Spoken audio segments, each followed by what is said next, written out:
ఇప్పుడు యేసు క్రీస్తుని గురించి, తండ్రిని గురించి యేసు ప్రభు ఏం చెబుతున్నాడు?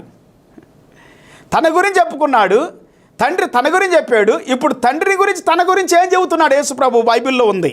యోహాను సువార్త 10వ అధ్యాయం 24-25, John's gospel chapter 10 verse 24-25 and 30, 33, 36-38, 30వ వచనం, 33వ వచనం, 36, 38 వచనాలు కూడా. యూదులు ఆయన చుట్టూ పోగా, ఎంతకాలం మమ్మల్ని సందేహపెట్టుదువు? నీవు క్రీస్తువైతే మాతో స్పష్టంగా చెప్పుమనిరి.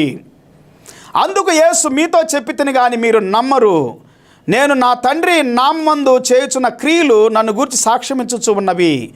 నేనును తండ్రియు ఏకమై ఉన్నామని వారితో చెప్పాను. 30వ వచనం, నేను తండ్రి ఏకమై ఉన్నామని చెప్పాను. I and my father are one. Jesus says I and my father are one. పరలోకపు దేవుడు యేసుక్రీస్తు ఒకటే ఉన్నారండి. ఎవరు విడదీయలేరు కదా కొడుకుని, తండ్రిని.